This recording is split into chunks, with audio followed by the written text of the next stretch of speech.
Hello, नमस्कार। देखिए, उत्तर प्रदेश लोक सेवा आयोग द्वारा जो प्रवक्ता की भर्ती है, उसके लिए विज्ञापन जारी कर दिया गया है। आज मैंने आपको सुबह बताया था इसके संबंध में कि इसका जो शॉर्ट नोटिफिकेशन आया था, अब इसका डिटेल्ड एडवर्टीजमेंट जारी कर दिया गया है। आप देख सकते हैं, प्रवक्ता पुरुष महिला राजकीय इंटर कॉलेज परीक्षा 2025। और इसकी डिटेल हम बात करने जा रहे हैं। देखिए, सबसे पहले तो इसमें मैं बता दूं कि इसका जो एलिजिबिलिटी है उसमें अब बीएड को इंक्लूड कर दिया गया है। पहले इसमें बीएड नहीं होता था, अब इसमें बीएड भी है। और संबंध जिस भी सब्जेक्ट के लिए आप अप्लाई कर रहे हैं आप, तो उसमें आपकी पीजी होना चाहिए और आप बीएड हो।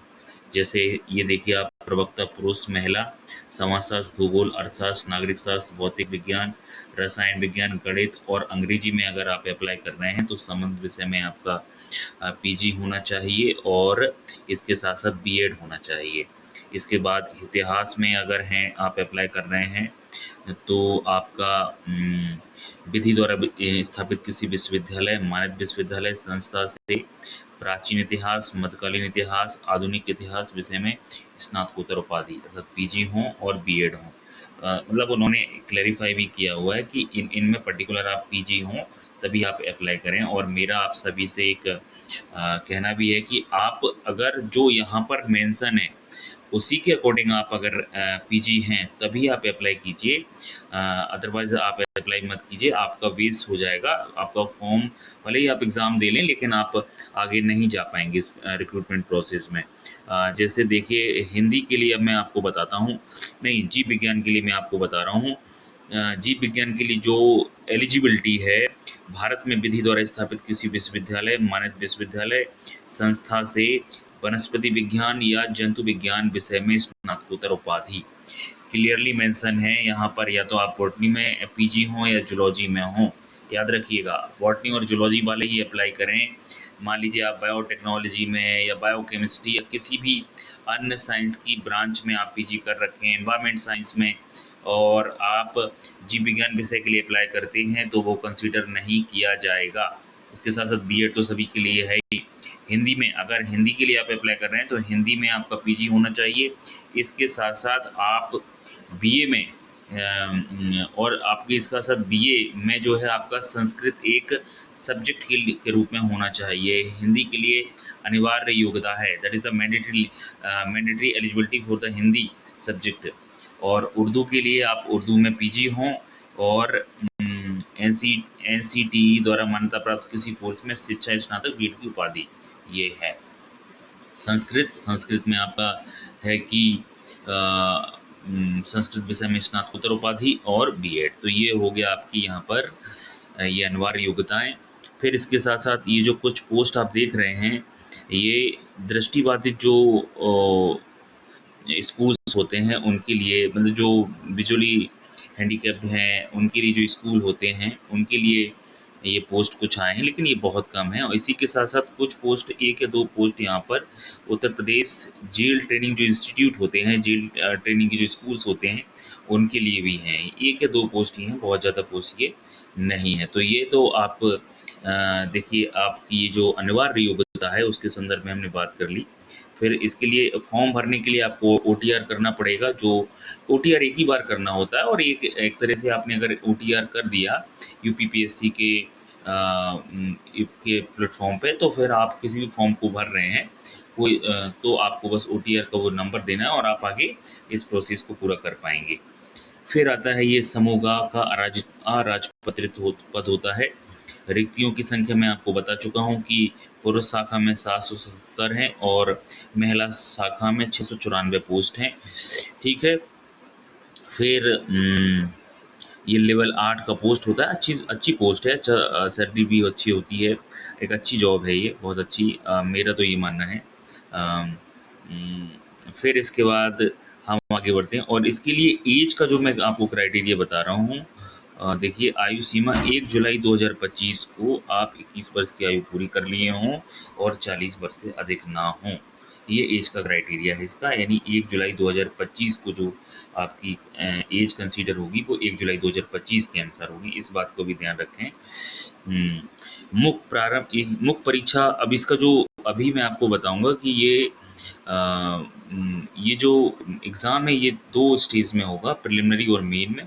प्रिलिमिनरी का जो है वो उसमें आपका केवल एक क्वालिफाइंग नेचर का होगा, और आपकी फाइनल जो मेरिट होगी वो मेन एग्ज़ाम के आधार पर ही होगी। तो प्रिलिमिनरी में आपके 80 क्वेश्चन आपके सब्जेक्ट के होंगे, और और आपके 40 क्वेश्चन जो होंगे वो जनरल स्टडीज़ के होंगे। ठीक है, और प्रिलिमिनरी में नेगेटिव मार्किंग भी होता है यूपीपीएससी के सभी एग्ज़ाम्स में। ठीक है। तो आगे हम बढ़ते हैं।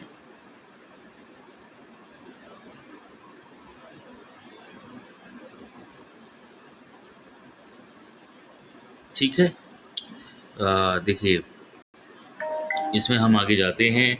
फिर इसके मैं एग्ज़ाम प्लान के बारे में आपको बता रहा हूँ, बाकी तो ये सर्टिफिकेट वगैरह के बारे में कुछ बातें हैं।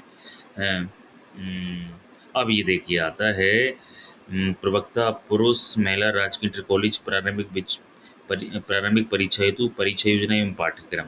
ठीक है, मैं आपको बता चुका हूँ कि 80 क्वेश्चन आपके वैकल्पिक विषय के 80 प्रश्न होंगे, और सामान्य अध्ययन के 40 प्रश्न होंगे। कुल 300 अंकों का और 2 घंटे 120 क्वेश्चन, मार्क्स 300, और 2 घंटे का आपका ये पेपर होगा। जनरल स्टडीज़ का ये सिलेबस दिया हुआ है, देख सकते हैं आप। जनरल साइंस है, हिस्ट्री ऑफ इंडिया है, नेशनल मूवमेंट ऑफ इंडिया, भारतीय राष्ट्रीय अर्थव्यवस्था में संस्कृति, भारतीय कृषि वाणिज्य एवं व्यापार, विश्व भूगोल, भारत का भूगोल, प्राकृतिक संसाधन, अनु अधुनातन, राष्ट्रीय अंतर्राष्ट्रीय महत्वपूर्ण घटनाक्रम, सामान्य बौद्धिक एवं तार्किक क्षमता, रीजनिंग के भी क्वेश्चन हैं इसमें, यूपी का भी है, और मैथ्स के भी बेसिक्स हैं, पारिस्थितिकता तथा पर्यावरण। कुल मिला के जो यूपीपीसीएस का जो होता है उसी के राउंड में ये पूरा सिलेबस है जनरल स्टडीज़ का। और सब्जेक्ट का तो है वैकल्पिक विषय पाठ्यक्रम मुख्य परीक्षा की भांति होगा, जो वो सेम एक ही है, अभी नीचे लिखा हुआ है ये, तो मैं बताने वाला हूँ आपको।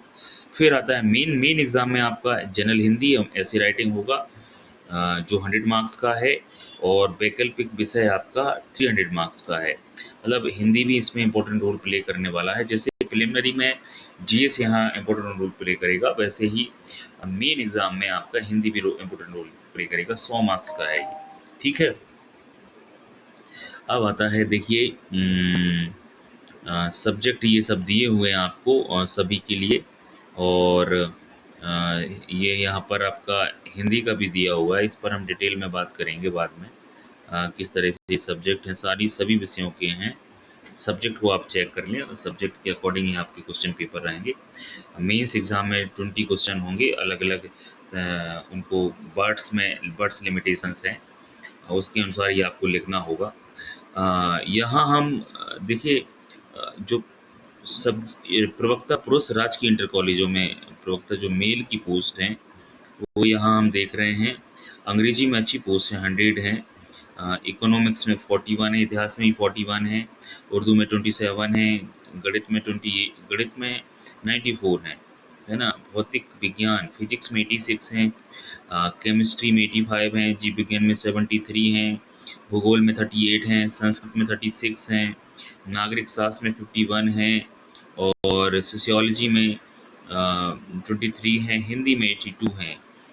यहाँ सबसे कम पोस्ट सोशियोलॉजी में लिखा हुआ है, बाकी ठीक ठाक है पोस्ट, सोशियोलॉजी में थोड़ा कम है, 23 पोस्ट ही हैं।